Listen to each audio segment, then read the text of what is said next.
বনানীটাই আমার কাছে খুব সুন্দর মনে হলো, বসুন্ধরাটাও খুব সুন্দর ছিল। দুর্গা মা দেখতে গরম আর ঠান্ডা তো নেই।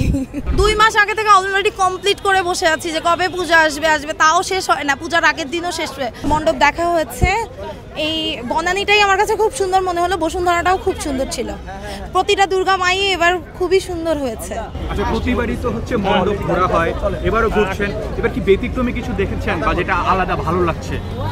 বাংলাদেশের একমাত্র স্মার্ট সিটি বসুন্ধরা এখন আরো নিরাপদ, আধুনিকতায় আরো এক ধাপ এগিয়ে। এবার খুব সুন্দর সিকিউরিটি বলতে পারেন, সিকিউরিটিটা খুব ভালো ছিল আমার কাছে মনে হয়েছে। অ্যাজ আ পার্সোনালি বলবো যে সিকিউরিটি খুব ভালো ছিল।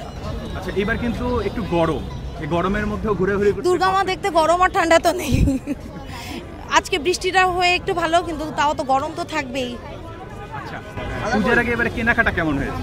পূজার আগে কেনাকাটা এটা তো সব সময় ভালো। পূজার আগে পূজা আসবে একটা ভাব, এটাই তো খুব মজার।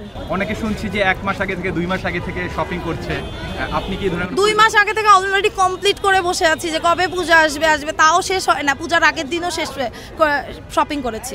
শুধু কি নিজের জন্য কেনাকাটা করেছেন? না, সবার জন্য। ইনফ্যাক্ট আমরা পরিবার সহ সবাই এসেছি। আমরা 21 জন পরিবারের সবাই ঘুরতে এসেছি এখানে। আচ্ছা, আজকে তো এখানে আসলেন, কালকের পরিকল্পনা কি? কালকে নবমী, কালকে কলাবাগানের ওইদিকে যাব, ঢাকেশ্বরী, জগন্নাথ, রমনাকালী, এইসব জায়গায় যাব। সব মিলিয়ে পুজোটা কি এবার উপভোগ করছেন? খুবই মজা করছি পরিবারের সাথে। মজা হচ্ছে এই যে রাত্রেবেলা খুবই মজা করে ঘুরতে এসেছি পরিবারের সকলের সাথে। আচ্ছা, অনেকে কিন্তু ঢাকায় এবার পরিবার পরিজন ছেড়ে ঢাকায় পুজো করছে, তাদের উদ্দেশ্যে কি বলবেন? আসলে প্রিয়জনের কাছেই তো সবচেয়ে বেশি মজার হয়, যার প্রিয়জন তার কাছেই সবচেয়ে প্রিয়। সো জায়গাটা ম্যাটার করে না। তো হোপফুলি আমার পরিবার যেমন ঢাকা আছে, সবার পরিবার সব জায়গায় ওইভাবেই আছে।